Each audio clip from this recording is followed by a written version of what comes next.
Hello बच्चों, my dear student, BK ज्ञान class में आप लोगों का स्वागत है। फिलहाल आप लोग अच्छे होंगे। तो हम एक नया टॉपिक लेकर आए हैं जो पहले हो चुका है, जैसे मोलरता, नॉर्मलता, विलयन में हो चुका है। तो हम मोल प्रभाज लेकर आप लोगों के लिए आए हैं, जो आसान और सरल तरीके में हम आप लोगों को बताएंगे कि कैसे उसको सूत्रों के द्वारा निकाला जाता है उसका। ठीक है, आंकिक प्रश्नों को निकालेंगे।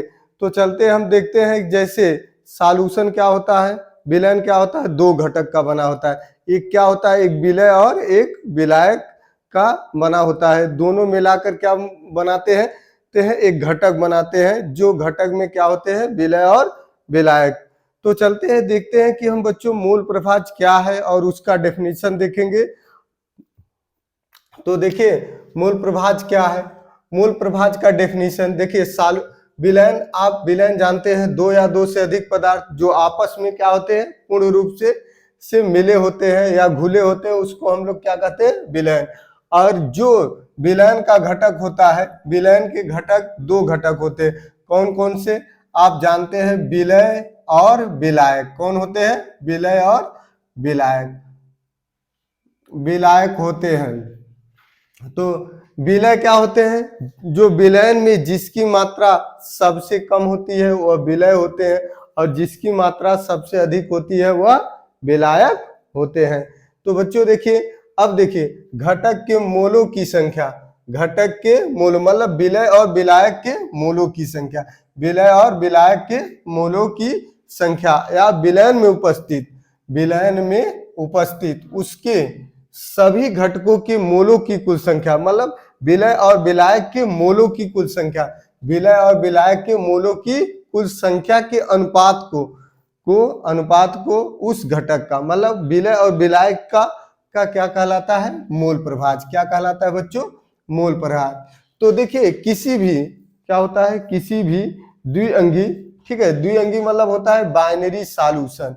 बाइनरी सॉल्यूशन का मतलब होता है कि विलयन में दो घटक होते हैं। कौन कौन से घटक होते हैं, विलय और विलायक। कौन कौन से घटक होते हैं बच्चों, विलय और विलायक होते हैं।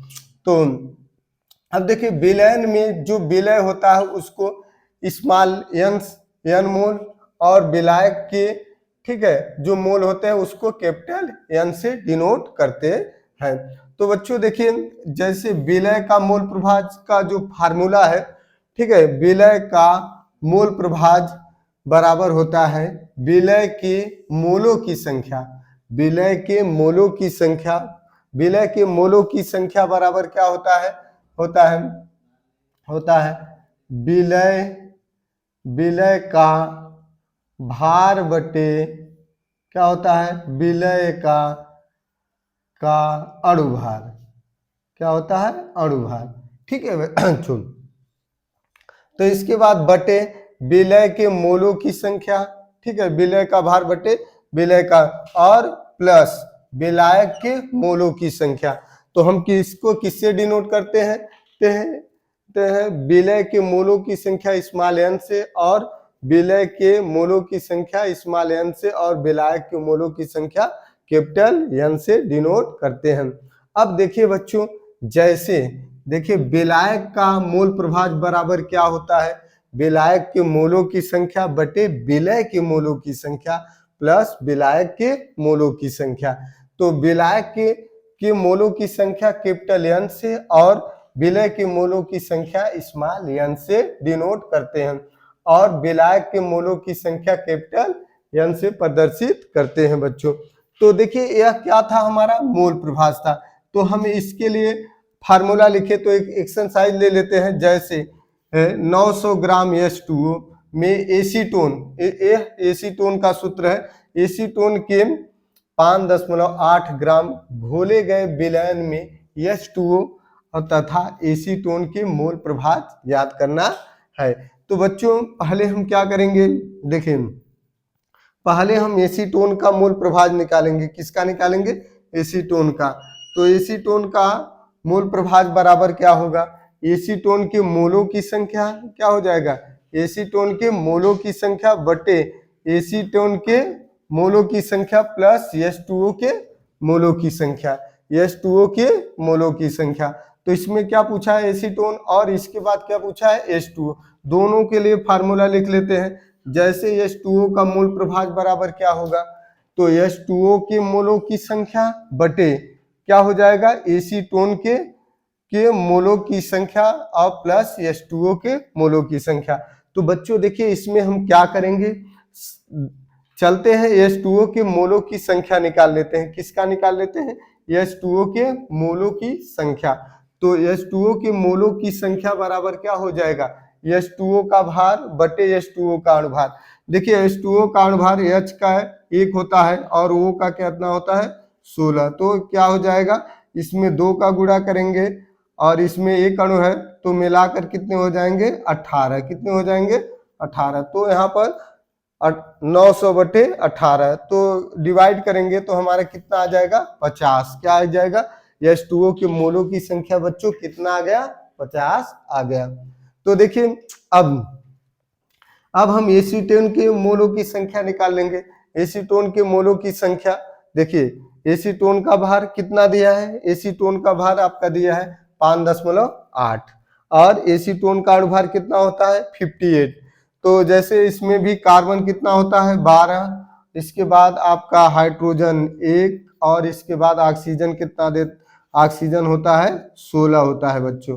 तो काउंट करेंगे तो आ जाएगा, इनका अणुभार आ जाएगा। तो इससे डिवाइड करेंगे तो हमारा क्या आ जाएगा आपका 0.1। अब बच्चों देखिए अब फार्मूला क्या कह रहा है, फार्मूले में एसीटोन का मोल प्रभाज और H2O का मोल प्रभाज। तो हम क्या करेंगे, दोनों के मोलों की संख्या आ गया, क्या आ गया, मोलों की संख्या आ गया। तो H2O एवं एसीटोन के मोलों की संख्या को हम क्या करेंगे, जोड़ लेंगे। कुल मतलब H2O तथा एसीटोन के मोलों की कुल संख्या क्या ले लेंगे बच्चों, कुल संख्या। तो कुल संख्या जब जोड़ेंगे 50 प्लस 0.1 तो आ जाएगा 50.1 आ गया। अब हम देखेंगे, अब हम विलयन में क्या पूछा है, विलयन में मूल प्रभाज ज्ञात करिए। तो विलयन में H2O का मूल प्रभाज बराबर क्या हो जाएगा, ये हो जाएगा मोलों की संख्या निकालिए, कुल मोलों की संख्या।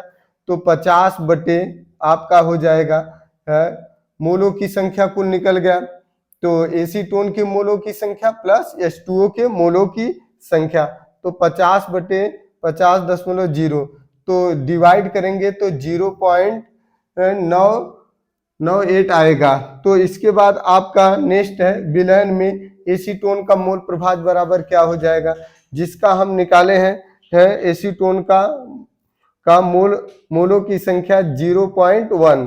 तो बटे क्या हो जाएगा आपका, इससे डिवाइड करेंगे तो 0.0022, ठीक, तो हो जाएगा। तो अब देखिए हमारा एक नेक्स्ट एक्सरसाइज है बच्चों, क्या है, यह यूरिया का सूत्र है NH2CO के 6% भार से जलीय विलयन में यूरिया के मोल प्रभाज की गणना कीजिए। तो चलते हैं हम देखते हैं कि मोल प्रभाज की गणना कीजिए। H2CONH2 के मोल प्रभाज हो जाएगा। तो हमारा क्या हो जाएगा देखिए NH2CONH2 के मोलों की संख्या बटे क्या हो जाएगा, मोलों की संख्या बटे बच्चों क्या हो जाएगा NH2CONH2 यूरिया है के मोलों की संख्या क्या हो जाएगा, मोलों की संख्या प्लस H2O के मोलों की संख्या, ठीक है, मोलों की संख्या हो गया। तो बच्चों यहां तक हो गया, फार्मूला लिख लिए, किसका ज्ञात करना है, यूरिया का। तो अब हम देखिए निकालेंगे क्या, आपका NH2, ठीक है, NH2CONH2 के मोलों की संख्या बराबर मोलों की संख्या ले लेंगे।